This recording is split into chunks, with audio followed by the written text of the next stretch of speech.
But, those of you who are morning people, I envy you. I am not a morning person.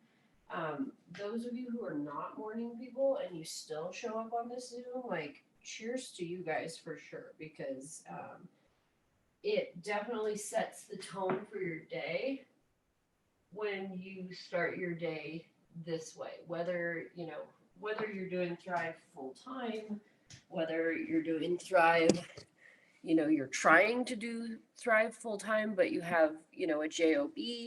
Um, it changes your day for sure. And so we talk about gratitude, because when you start your day with gratitude, it really just changes the way that you look at your entire day. I think when you start with gratitude, you're able to receive more blessing, um, and compared to, if you don't. And I was listening to a podcast. Shannon, I'm just going to leave my camera off because for some reason it's not working anyway.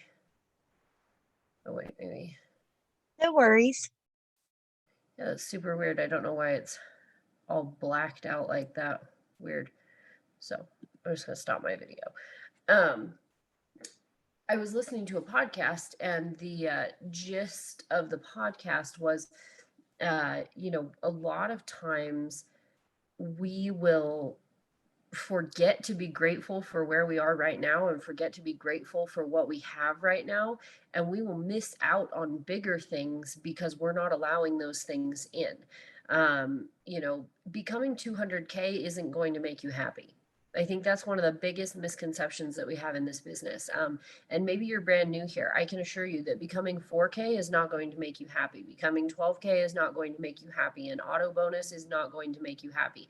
Now, is it going to help you be more financially secure? Absolutely. However, happiness doesn't come from a rank. Happiness doesn't come from the size of your team. It comes from being grateful and being in this portion of the journey. For you, and everybody's different. For you, the end destination may be 200K. You may have your eye on the prize and that's what you want. And I'll be transparent, that's what I want.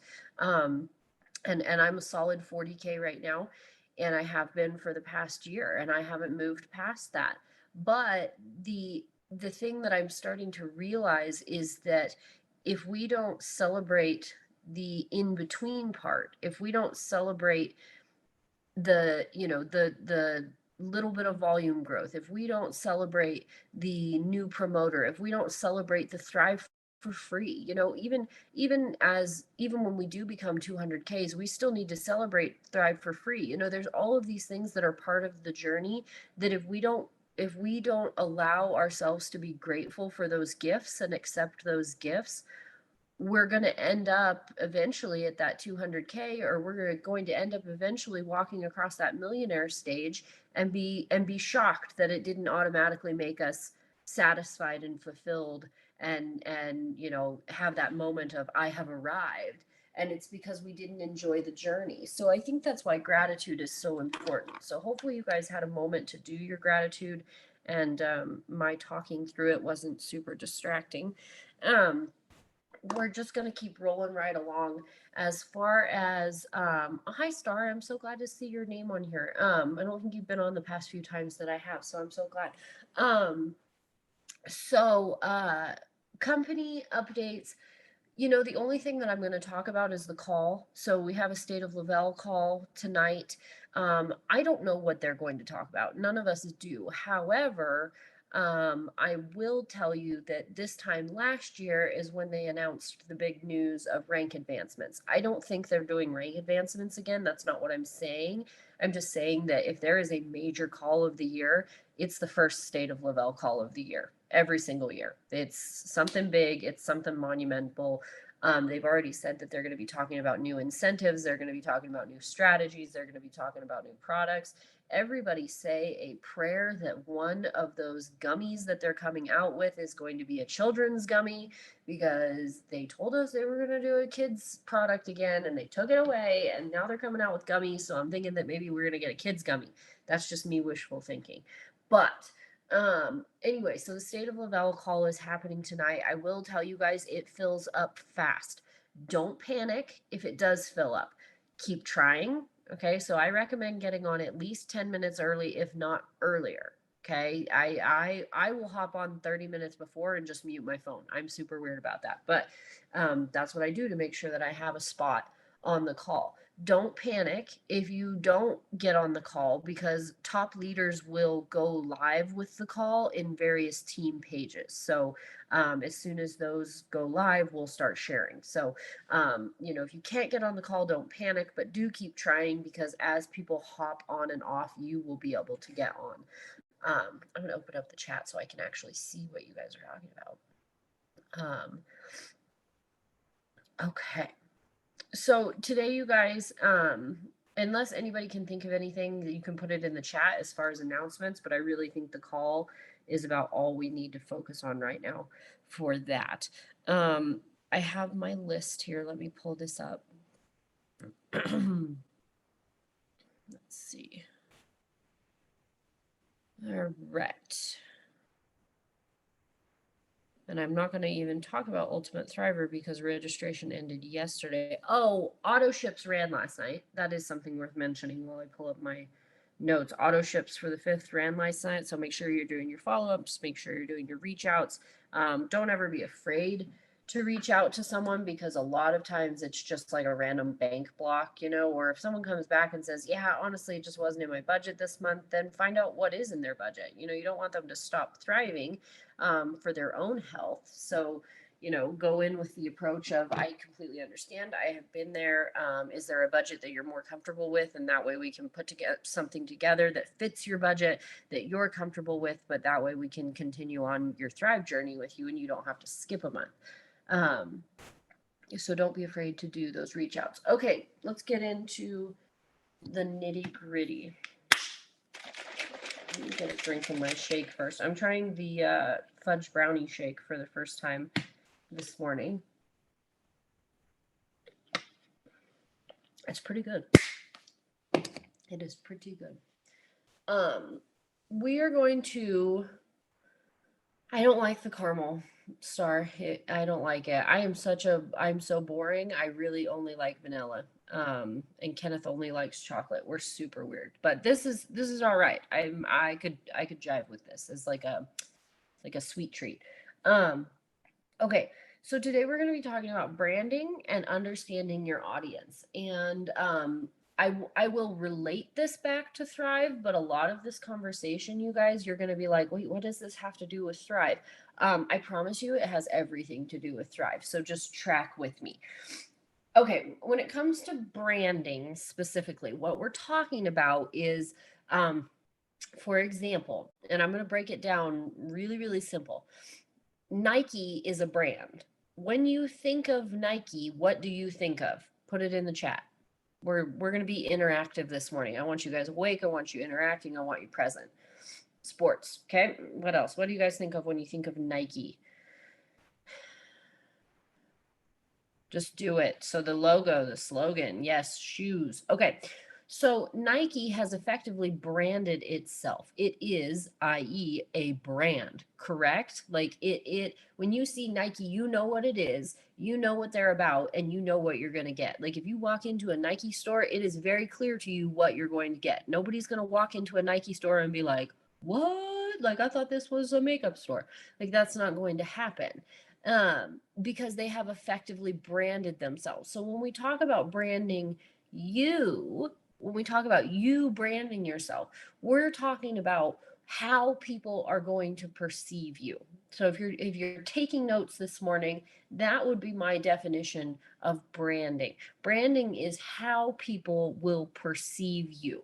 So when they think of Nancy, what do they think of automatically? Like without, it's subconscious. What do they think of? And the reason why branding is important is because the internet is so vast. Like, I mean, the internet is so huge, you guys, and you are literally just competing for a piece of it. And when you effectively brand yourself, you're more likely to find the people who will be who will receive you, so to speak. So, for example, I'll just use me for an example. If I were to go into becoming, like, say I wanted to get into makeup all of a sudden, like if I wanted to get into makeup all of the sudden, I would have to start all over because nobody sees me that way. I don't even talk about makeup because I don't wear it. Like, I mean, I might put some mascara on, but most of the time I have lash extensions anyway. So it's not like, if I were to start promoting or working with makeup more often, that would take my audience by surprise and honestly turn some of them off because that's not how they see me. So, however, Brittany Strike, that's her jam. She has carved out her place on the internet as a makeup artist, and she sprinkles her thrive in and amongst that. And again, this is not going to be a thrive heavy discussion, but I promise you it all relates and we'll circle back to that. But if Brittany and I were to trade places, it wouldn't make any sense. If Brittany were to start trying to target an audience of people in agriculture, it wouldn't make any sense. She has no base there. And same for me. If I were to try and target people in a makeup audience, it wouldn't work. I have no base there. So essentially, you are trying to find your corner of the internet because you can't be everything, right? That's another thing. If you're taking notes today, that is a huge thing. And it's a huge mistake that I see people making is we want to be everything to everyone, and you just can't. You can't. You're you, and you have limits. And it's not wise of you to try and be everything to everyone because you will miss everyone in the process. It's easier for you to hone in on a certain audience, a certain demographic, and work within the confines of that safe space that you have created. I know a lot of times we used to say have 5 to 7 things that are not, and this is going to be your assignment for the day. So keep this in mind. We used to say have 5 to 7 things that are absolutely not thrive related that make you you. Okay? I I am going to say now I think 5 to 7 is too many, especially if you're working Instagram and TikTok. Facebook, even Facebook's changing. Anyone who is on Facebook can see that Facebook is changing. It doesn't work the way that it used to. The algorithms are different. The audience is incredibly different because audiences are moving to new platforms. So your audience is different. So 5 to 7 things served a good purpose for us a year ago. I would say now you need to narrow it down to 2 to 3 things. And when I say 2 to 3 things, I mean the things that make you you. And I don't want you to be afraid to be specific. You can't just say, I'm a mom. Okay, that's a very important job and it's very, very valid. However, a mom is not specific enough. Sorry, you guys, I'm still kind of fighting this cough. Um, a mom is not specific enough. What kind of mom are you? So, when I just had 2 little ones, they were 2 under 2.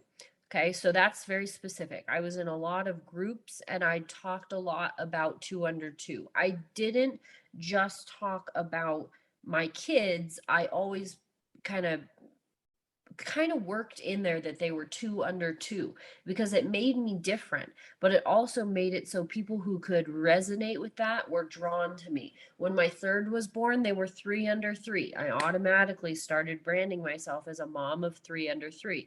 Now, they're a little bit older, but they're still toddlers, so I am a mom of toddlers. Okay, so those are 3 very specific things that I have floated in between. Also, I'm involved in agriculture, specifically ranching. Okay, so I have branded myself. You can look across my social media platforms. My name on there is Ranch Wife Life. Like that, period. Like that will always be My brand, it will always be who I am. And I can promise you that even people in Thrive, if they follow me at all on social media and you ask them who is Lydia outside of Thrive, they would say she's Ranch Wife Life. That's just how people know me because that's how I've branded myself. So when you go to my profile, that's what you're going to see. You're going to see ranch stuff. You're going to see my husband doing cowboy stuff. You're going to see my kids growing up around animals and bouncing around in the feed truck. Like those are just the things that we do. So those are, in my opinion, those are two of my things, ranching and motherhood. But I've specifically honed in a little bit more. So I'm reading through your guys' stuff.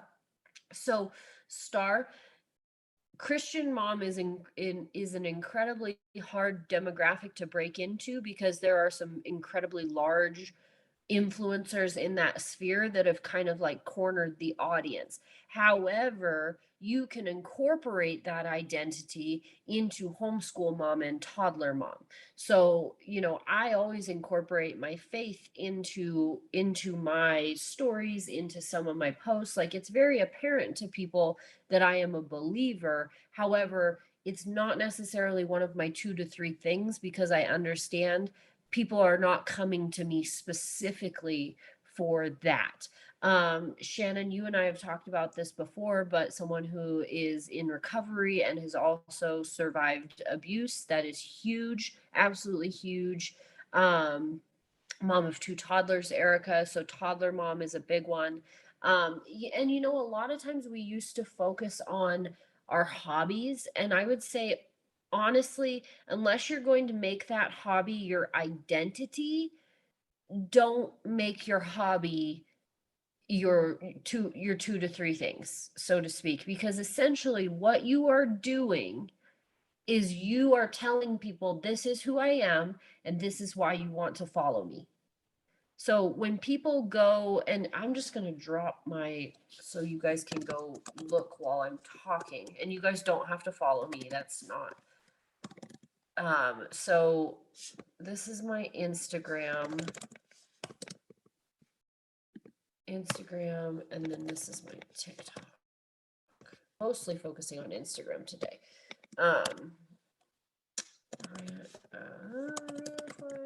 Okay, so those are my handles. If you want to go look at my pages to see what I'm talking about, this you can. If you go to my page, it is abundantly clear what you're going to get just from the photos alone. Like you don't even have to click on one of my posts. You don't even have to watch one of my reels. My name, Ranch Wife Life, and the fact that my grid on Instagram aligns with that, people will click follow. They don't even have to see my content. They will follow me because they say, "Oh, she's a rancher's wife," and "Oh, look, she posts photos about ranch wife, and they're good. They're aesthetically pleasing. Yes, I'm going to follow her." Like, they don't have to watch my reels. They don't have to click on my posts. None of that. They can just see that my brand is very, very obvious. So, someone posted that they're into baking. That's wonderful. But if you're not going to make that your identity, like if you don't want people to come to your page and be like, "Oh, she's a baker. Like she makes really incredible cake art, or she makes really incredible whatever." I would sprinkle that rather than making it a focus. You guys, I'm not telling you that you can only do these things. Okay. If you go to my stories, I talk about anything and everything, right? I talk about working out. I talk about the ranch. I talk about my kids. I talk about homeschool. I talk about, I'm funny in there. I talk about on my TikTok, I talk a lot about Yellowstone, the TV show. Like, I'm not saying that you can only do these 2 to 3 things all the time. I'm just saying that they need to be your bread and butter. Okay, they need to be your bread and butter. And I have proof of this, like diehard proof that this works. Yesterday, I made a post, and I made a post on Instagram with a beautiful photo. Okay, I worked very hard on this. Well, not very hard, but I worked on it, right? And it's talking about my word of the year, right? And it's supposed to be this like inspirational type post. It's my word of the year and my reasoning of the word of the year. And I posted that on my wall. It got so little interaction compared to everything else. So little interaction because it wasn't how my audience sees me. They don't see me as a motivational speaker. They don't see me as that type of influencer. Had I made a post or a reel about Ranch Wife, I would have gotten a huge response. Okay, and you guys have to understand that my following is different than a lot of people, but like if I post a reel, I can almost guarantee you that I'm going to get over 10,000 views, if not close to 100,000. Like it's just that's just how I've branded myself. But that one post that I posted last time I looked, it only had like 50 likes, which is most of my posts gain at least 200. So that tells me that while it was a good post, my audience didn't respond to it because they probably didn't recognize it. When I pop up on their timeline, they need to recognize that, oh, that's Lydia. And they don't even have to see my page to know that it's me. They don't even have to see my handle to know that it's me because I post consistent, good, and cohesive content. If this makes any sense to anyone, drop a 2 in the chat, please. I need to make sure that I'm not just talking to a wall. I need to make sure that it's making sense. Angela, I don't know if you just hopped on, but being a thriver cannot be one of your 2 to 3 things. Okay. Thrive is something that we sprinkle in. Yes, it is part of our identity, but we don't want it to be our everything because the world that we live in does not like multi-level marketing, and honestly they have a good reason not to, because there's a lot of companies out there that have ruined a good thing. But we don't want people to come to our page and see thrive, thrive, thrive, thrive, thrive. We want them to come to our page and see someone who adds value to their life, which leads me on to my next thing. Let me make sure I'm okay. So as far as adding value, this is, and again, if you're taking notes, this is one of the things that I want you to file away. One of the biggest things, one of the biggest mistakes that I see people make on social media, and keep in mind, I am not wearing my butt on my shoulders. I do in fact know what I am talking about. I love social media. I'm good at social media, and I'm literally making a living on social media. One of the biggest mistakes that I see people make is they make their social media about them. Your social media, when you enter the sphere of influencing or marketing or what's the word? When you are trying to market yourself as a brand, and I'll go into this later, but when you're trying to market yourself as a brand, you enter a completely different sphere of social media. It's different, and it's not about you. The biggest mistake that I see people make on social media is they make their social media about them. What do I mean by that? Your social media is not about you personally and your life personally. It's about your audience and the value that it adds to their day. So, as harsh as this sounds, nobody cares that your kid lost a tooth. And I know that sounds so incredibly harsh. Put it in your stories. That's fine. Okay. Put it in your stories, especially if you have branded yourself as a mom. Like if your kid loses their first tooth, put that in your stories. Okay. Stories are a completely different animal. They're a completely different animal because once someone sees your stories, it means that you've already secured their following, right? Like very few people go to your stories unless they're actually following you. So once I've secured a follower, my stories is kind of like my safe space where I can do whatever I want.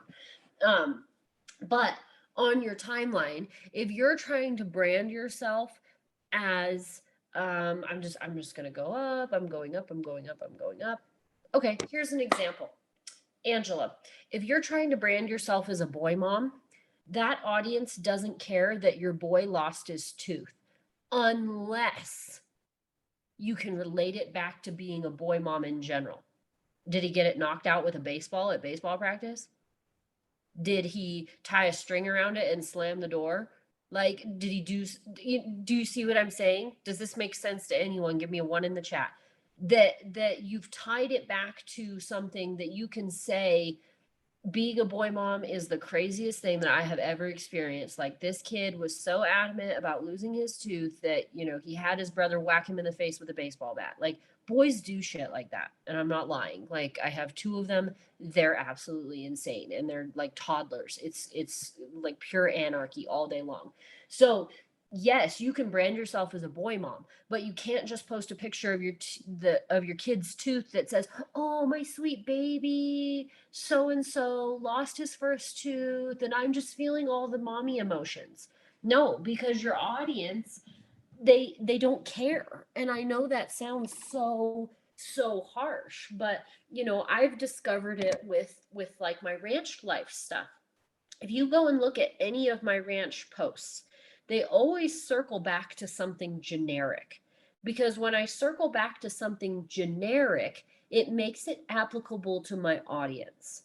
So let me pull up my Instagram and see if I can find an example of that.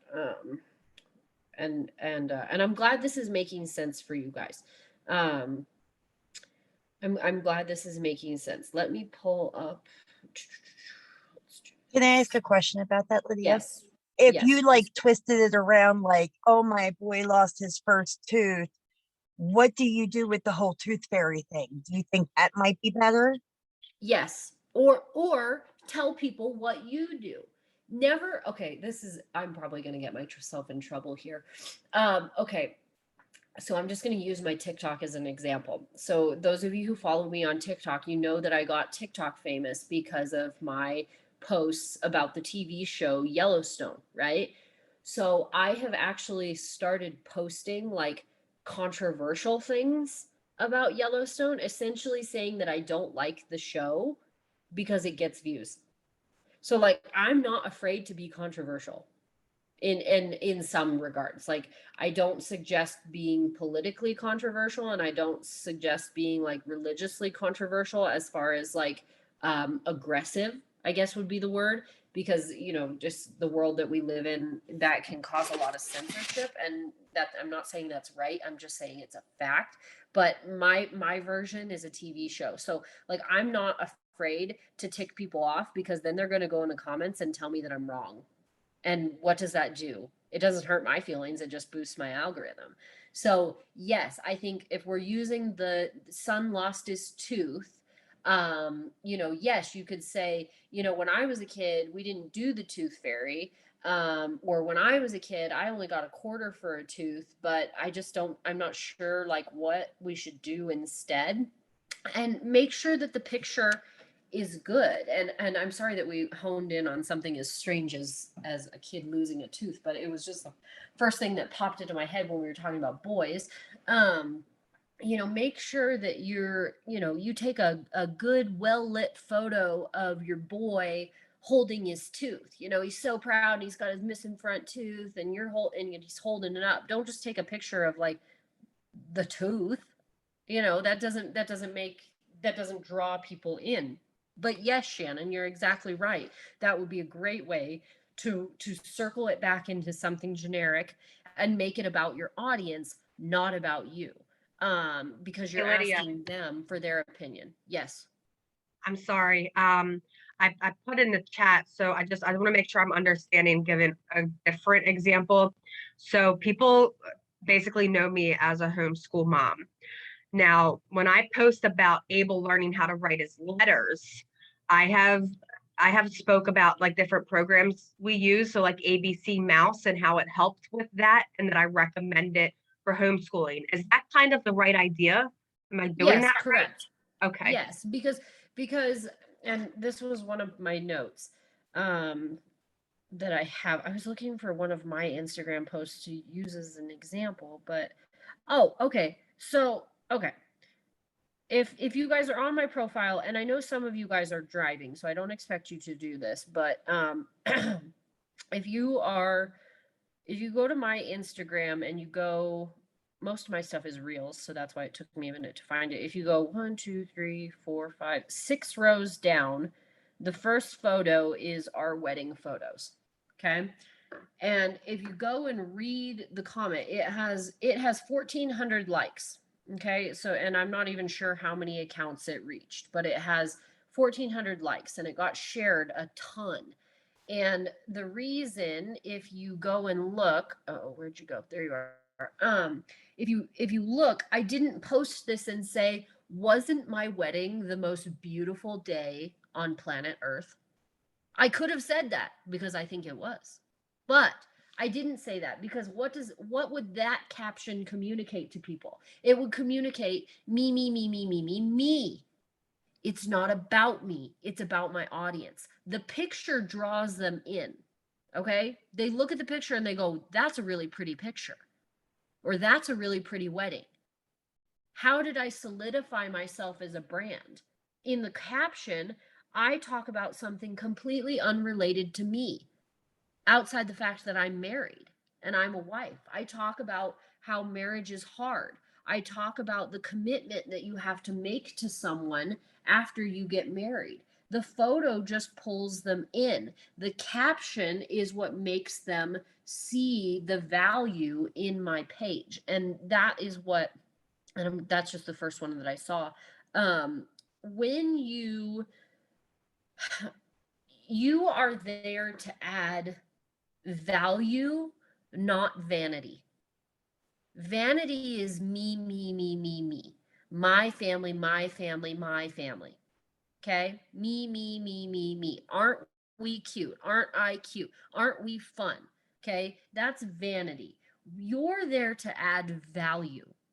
And the way that you do that is you entertain, you make people laugh, you educate, and you tell people things. So Star, you're using your homeschool space to educate others about homeschool. That's wonderful. Okay? And then you share experience.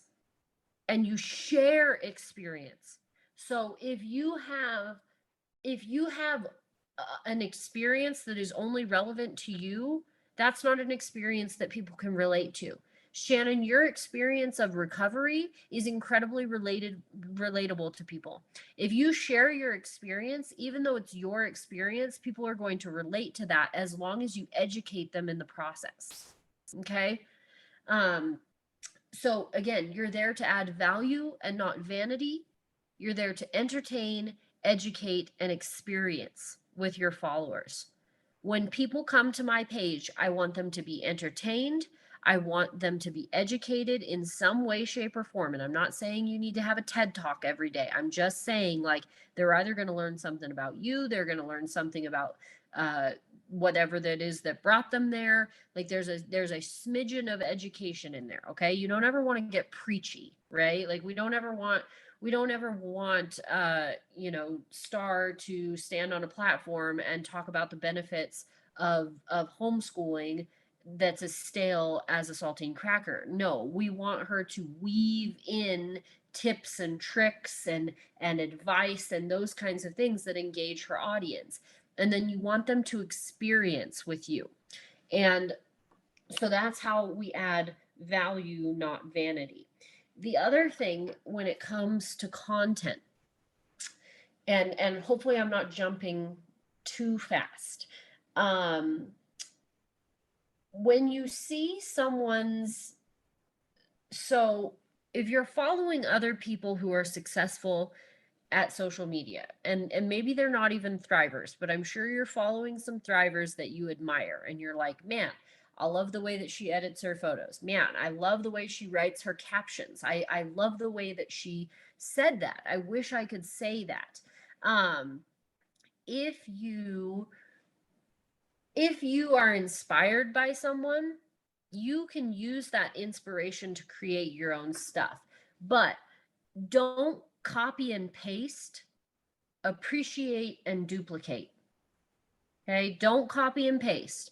If you see Star post something on her Facebook or on her on her Instagram and you're like, dang, like that, I wish I could say something like that. Like, I wish I could just copy and paste that post. Don't copy and paste that. Take it and make it your own.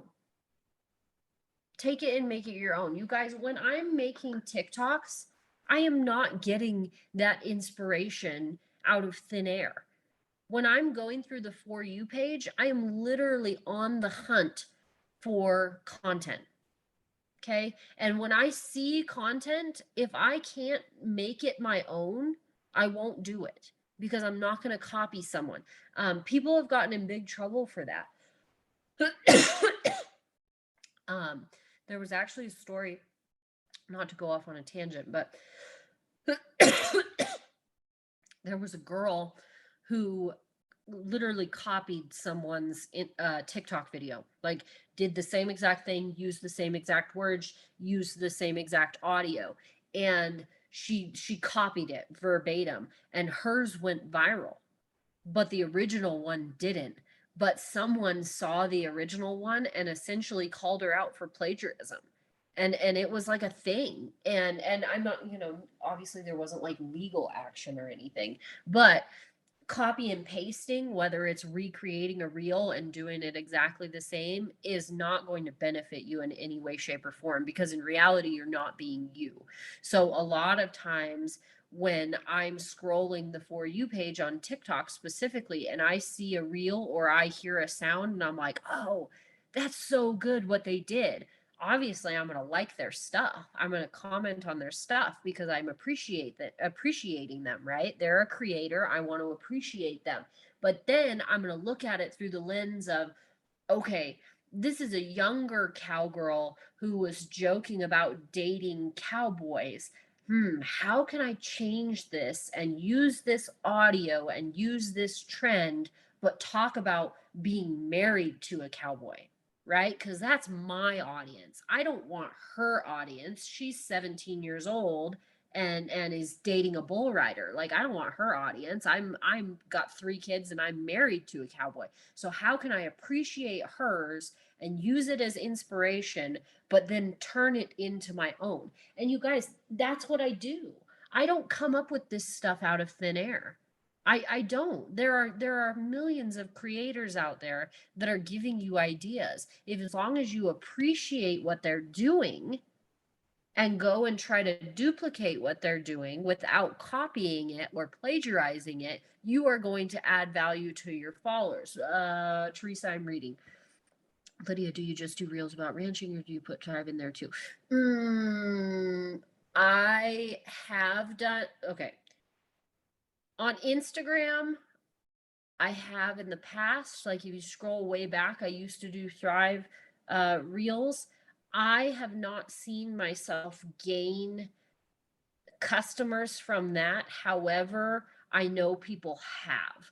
I'm just going to say that I get all of my thrivers from my stories.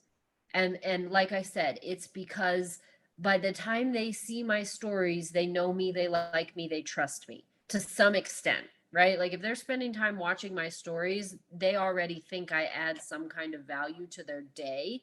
And I'm not trying to draw in people who want a lifestyle change per se. I want to draw people in who are in the agriculture community and create an incredibly secure community of followers, and then in my stories I'm telling them about the things that are making my life better, and that includes Thrive. I mean, I talk about Thrive all day long. Like, I mean, I've got morning stories, I've got night stories, I've got sample stories, and I always have someone in my inbox about Thrive, and I don't post about it on my wall. I think so. Teresa, I'm still responding to you because I think this is something valid that we can talk about. How am I doing on time? Okay, I'm doing okay. I think that's where I struggle. I can do everything about being a mom and whatnot. I'm just not where to. Your stories. Thrive needs to be in your stories. If you are trying to build a following centered on being a mom, you need to be focusing on that, and you need to be building an audience that knows you and likes you and trusts you and sees the value in your page. And then when they go to watch your stories every single day, they're going to see Thrive, right? I make posts about Thrive. Like I will make posts on Instagram about Thrive. I almost view them as a way to solidify that yes, in fact, I am doing this for real. If that makes sense. I don't know if that makes sense, but I just don't do them very often. Um, okay, I'm gonna move forward, and I just have a few more things. Don't copy and paste. It's not okay. All right. So now that we've talked about branding, okay, and branding should begin from the moment you start trying to market yourself. Like I don't care if you have 100 followers, I don't care if you have 10,000 followers, okay? You should be branding yourself because branding is what's going to grow your audience. And your audience can grow very quickly. You know, I stayed pretty stagnant at about 5,000 followers for quite a while. I made it to 5,000 followers, and that was a big milestone for me.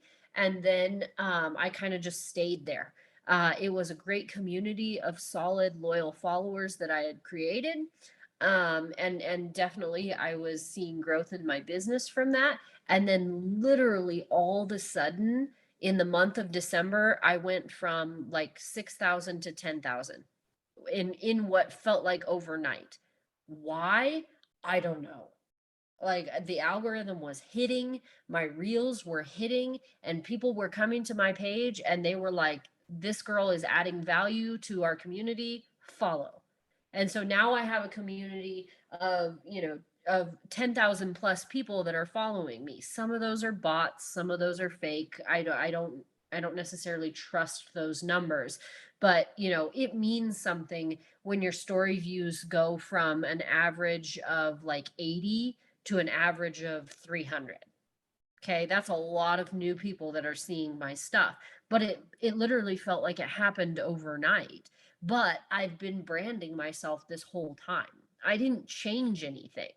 I didn't one day wake up and decide to do things completely different and have it all of a sudden result in 5,000 followers. It didn't work that way. I've been doing the same thing this whole time. I've been creating consistent, solid, targeted content. And when the algorithm hits, it hits. So when I talk about knowing your audience, that is going to help you hone in on what works for you. And there's multiple ways that you can do this. Do a social media audit on yourself. Go through your profile. And I don't care whether it's TikTok, I don't care whether it's Instagram, I don't care whether it's Facebook. Go through and find the posts from, like, say the last month that got the most interaction, that got the most likes, that got the most views, that got the most I don't whatever you're looking at. The post that got the most interaction, and go find those posts and analyze them. What were you talking about? What did the photo look like? Who was in the photo? Or what was the reel about? All of those different things, and look at them. And if you look at that, you're going to be able to tell yourself, okay, this was a post about let me use one of mine as an example. This was a post about um this was a post about surviving postpartum depression, and it got 10 more likes than any of my other posts. So that tells me that there are people in my audience that resonated with the fact that I survived postpartum depression, and I should be talking about that more. Does that make sense? Give me a 4 in the chat if that makes sense. Understanding your audience. What do they like? What do they want to see more of? What do they respond to? Because again, you cannot be everything to everyone. You can't. I've learned that very much with my TikTok versus Instagram audience, because I can assure you they are incredibly different. The things that I post on TikTok, very rarely do I see carryover onto my Instagram, in the sense that, like, if I post it on TikTok, I'll post it on Instagram. because they're totally different audiences. What I do on TikTok, my Instagram audience isn't into it. Um, you were talking about, Heidi, I'm just gonna touch on what you're talking about. The reel that you got with 15,000 views, and it was just you saying hi. That's just the algorithm, and you have to take that at face value.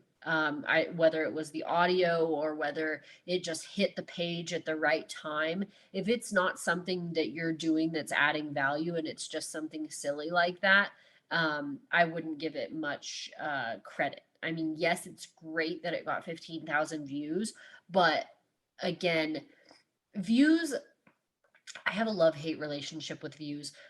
Views are great, and they're great for our self-esteem, and they're great for the algorithm pushing things out into the world. But if those views don't convert into likes and follows and comments, then they don't mean anything. It just means that someone saw it. Well, if they saw it, they're never going to see you again unless they like, comment, and follow. So keep that in mind, that when you hop on a trend or you use a trending audio and you're not doing anything that is relevant to your brand, it's not converting into a following. um, when I make a reel, it has to target an audience. My reel has to show up on someone's For You page or Instagram Discover page, whatever. It has to show up there, and it has to be showing up on a page that, I want a ranch wife in South Dakota to see my stuff, because that ranch wife in South Dakota is going to follow me based on that reel because it speaks to her. I'm not so worried about the mom of 3 in New York City. She's not going to relate to my stuff. Now, if she decides she wants to follow me, that's cool. Like, I'd love to have her. But the mom in South Dakota who runs a ranch with her husband, she's way more important to me. Does that make sense? That's why I need to know my audience, because I create content for my audience, current and future. I am creating content for a future audience that I don't even have. Yes, if you're trying to be too broad, you cannot be everything for everyone. Okay. Another way to find out your audience, and I'll just mention this before I move into a completely different topic, so to speak, because I only have 2 more things to talk about and we will end there.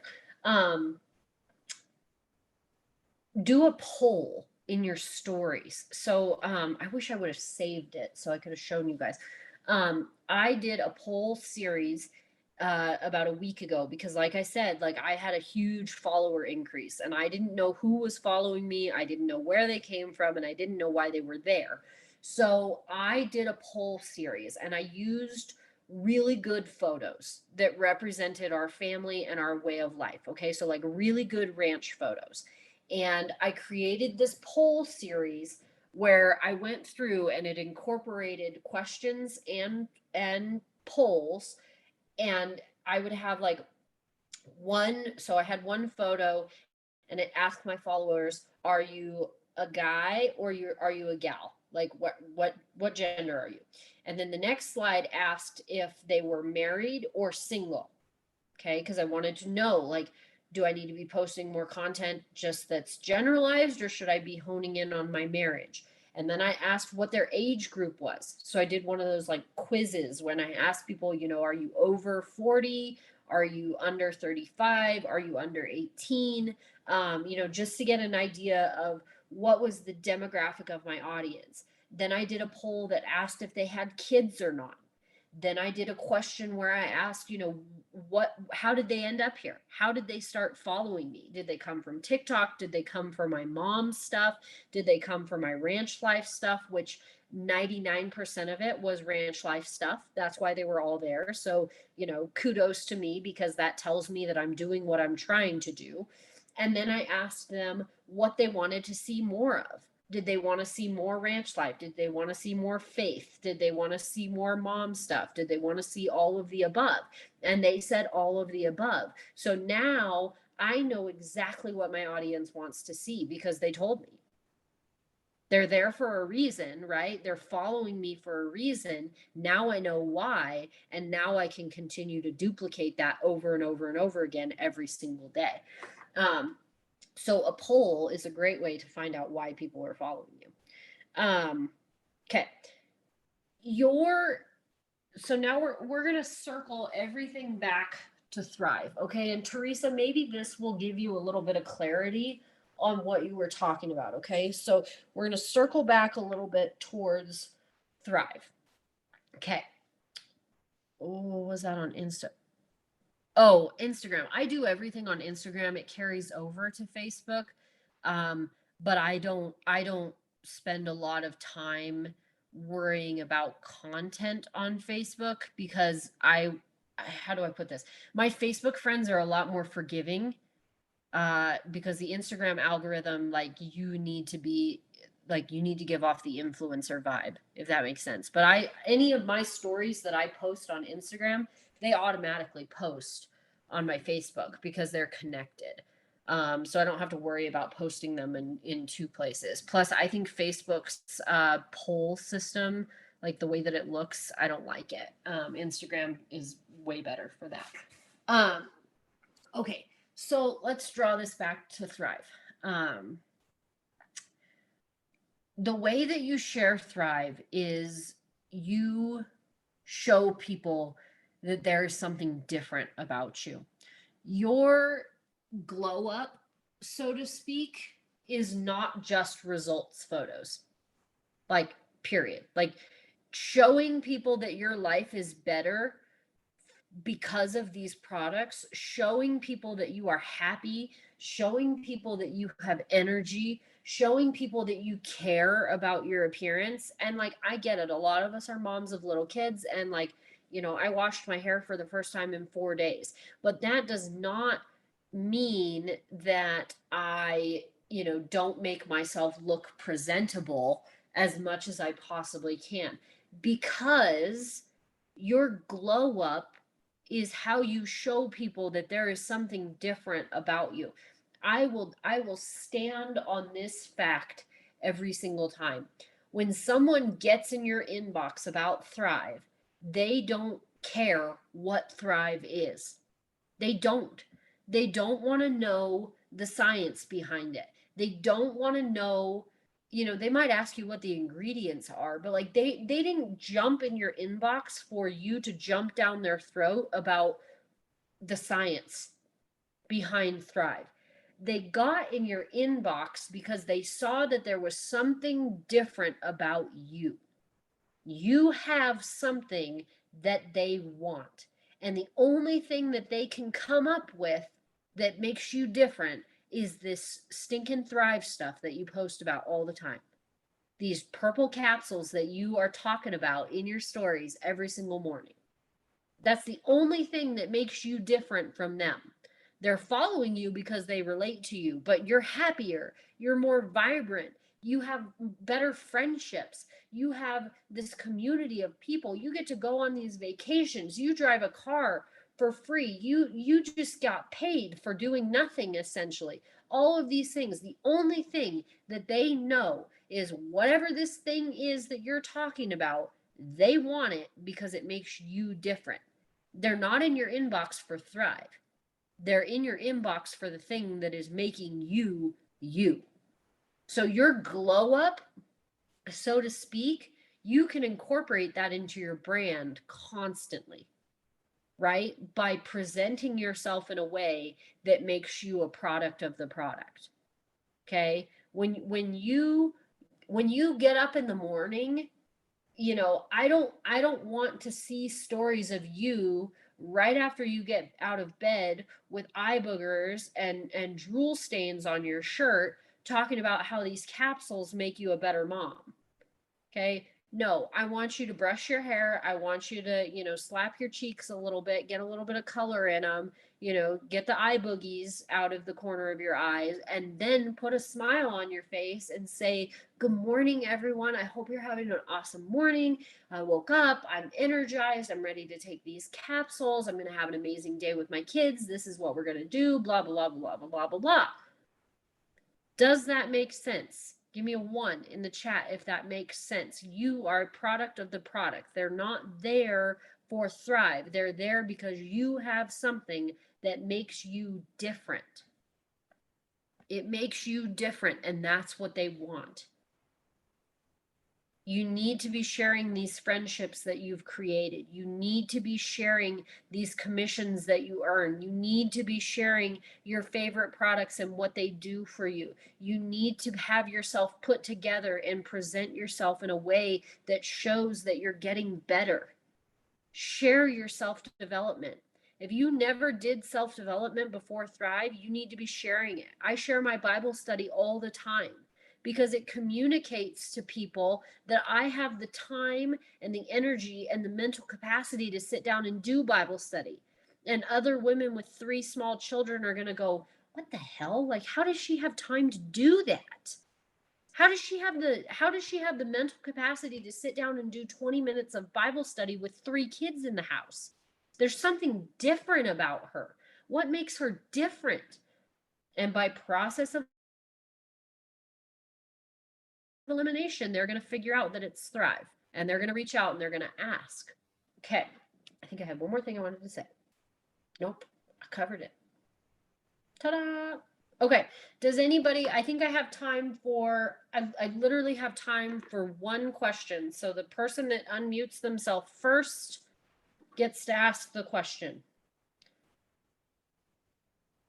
Does anybody have any questions? And if you guys don't have questions, that's fine.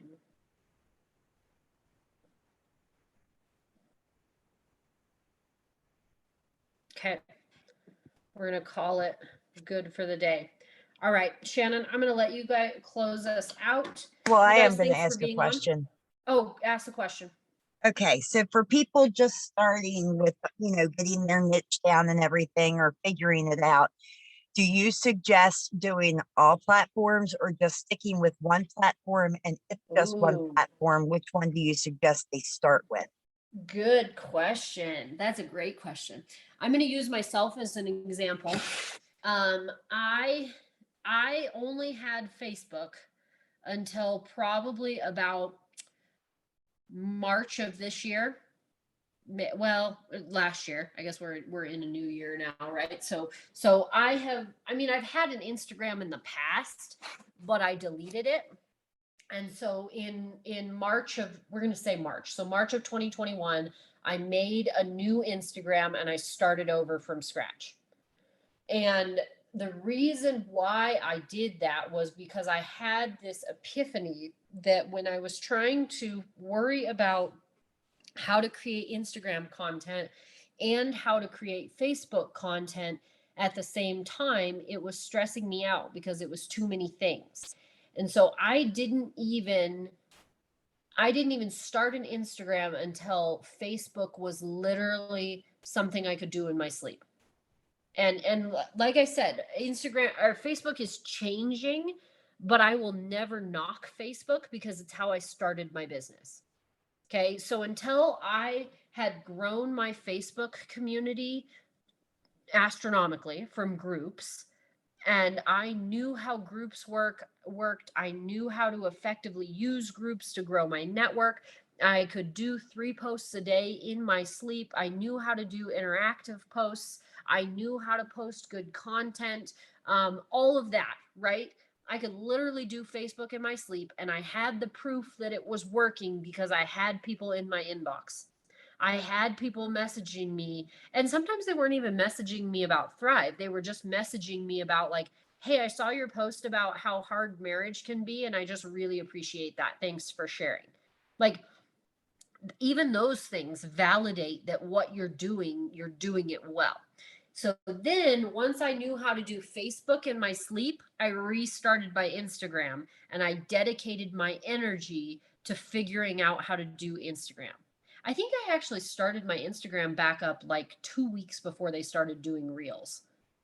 I think that was the timeline, because I remember when I started my Instagram back up, I just immediately started making reels, and that's how I grew my following very quickly, because I'm good at those. Some people are better at reels. Some people are better at posts. Just find the thing that you're good at and roll with it. So then I didn't start a TikTok until October of this year because, again, I was trying to find out Instagram. I can do Instagram in my sleep now. Like, I know how it works. I know my audience. I know what they want to see. I know how to get new followers. I know how to be in my stories and make it effective. I know how to sprinkle Thrive in, all of those things. So when I had that down and I could do it in my sleep, then I went over and I tried to figure out TikTok. It took me a solid 2-3 weeks to figure out how TikTok worked, but now I can do all three in my sleep. Like, it's just a solid rotation. Like, make sure I do my TikTok posts, make sure I do my Instagram posts, make sure I do my Facebook posts, make sure I'm doing my follow-ups, make sure I'm doing my reach outs, make sure I'm talking about the products and, all of those things. But yes, you need to do one thing very well compared to doing three things mediocre. And that's an incredibly good question. So we'll end on that because I know we've gone over. I really appreciate you guys hopping on. Have an amazing day. Go forth and do incredible things and grow yourself, grow your business, grow your influence. Bye, you guys. Love it. Thank you so much. Happy Wednesday, everybody.